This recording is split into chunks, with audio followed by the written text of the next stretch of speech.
Почитувани съграждани, драги приятели, почитувани пратеници, почитуван заместник министър за економия, господин Християн Делев, дами и господа.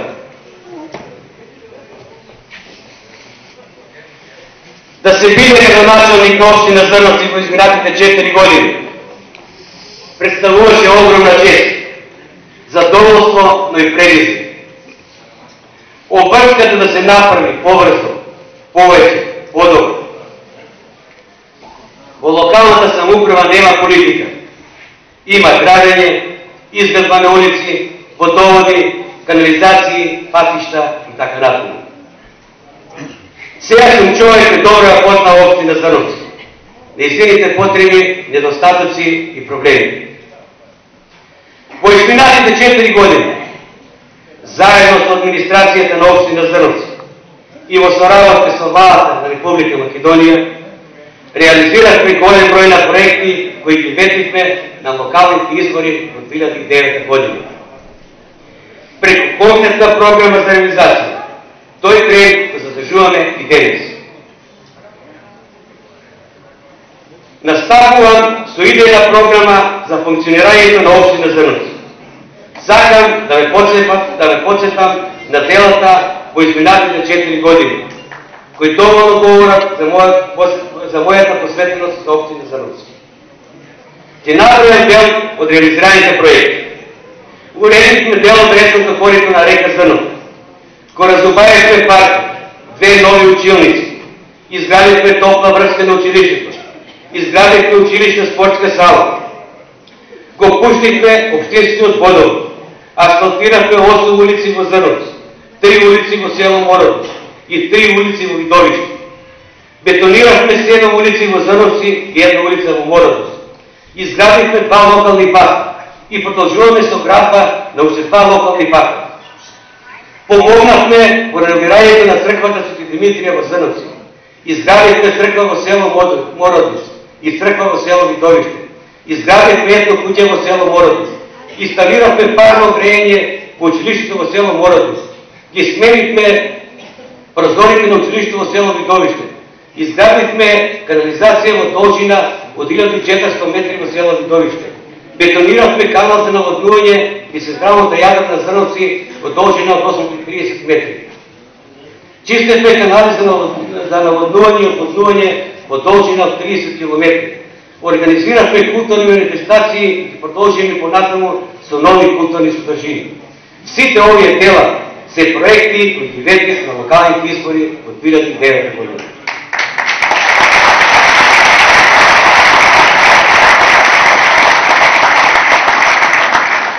Драги сограѓани, општината ќе продолжи понатаму да му служи исклучиво на јавниот интерес, а не на директни и индиректни лични интереси на поединци или група поединци. При своето действување и понатаму ќе ги користиме на високите професионални стандарди, честност и посветеност. Денес можам да ви ветам дека Зърновци ќе продолжи да се развива. За Зърновци има уште многу проекти. Зърновци мора да биде пример за успешност. Сакам Зърновци да зрачи со позитивна енергија, со настојки на сите граѓани. Сакам сите подеднакво да бидат задоволни од работата на општина Зърновци. Како и досега, така и од сега, ќе ги промовира моралните вредности на ВМРО-ДПМН. Семејство, честност, работа и општина во која сите заедно ќе вложиме енергија да ја разубавиме и градиме. За мене сите граѓани се подеднакво важни. За мене огромна е честа да бидам кандидат за градоначалник на ВМРО-ДПМН. Да бидам градоначалник на општина Зърновци.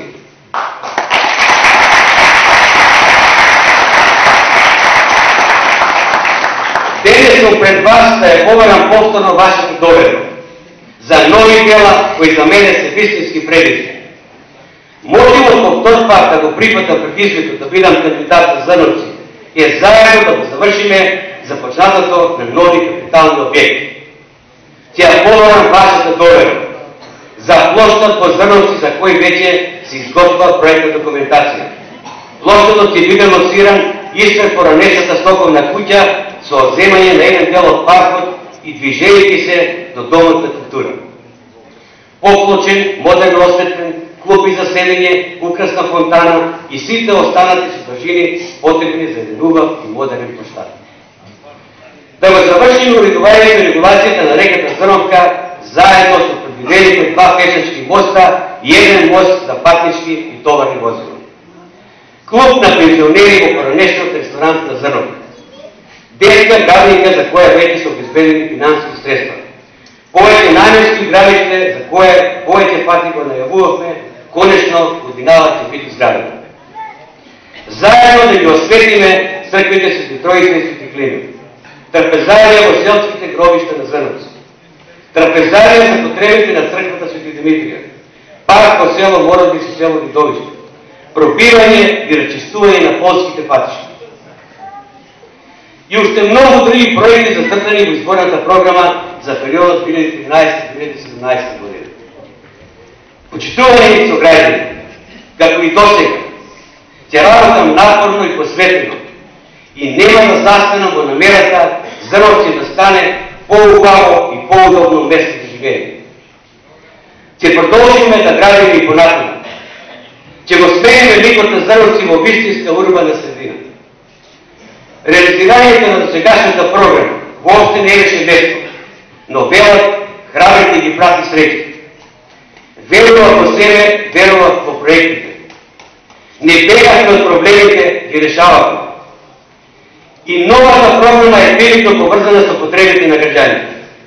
Затоа ја барам вашата доверба за победа во првиот круг и множество во Советот, бидејќи тоа ќе биде гаранција за исполнување на ветеното.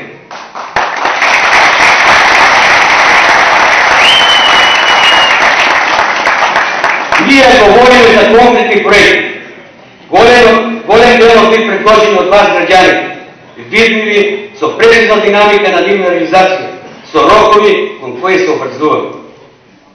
Дадениот спор за нас е закон. Дадениот спор е голема работа.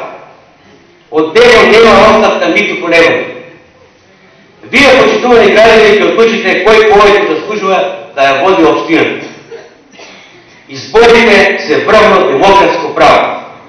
Тие се празник на демократијата. Можност граѓаните да ваѓаат го својот глас да ја бираат својата иднина. Токму од вашата одлука ќе зависи за каква иднина ќе се решите и во каква општина сакате да живеете.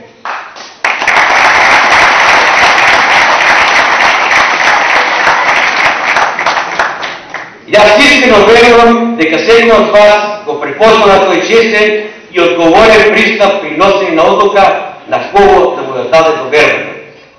И знам дека го посакувате најдобро.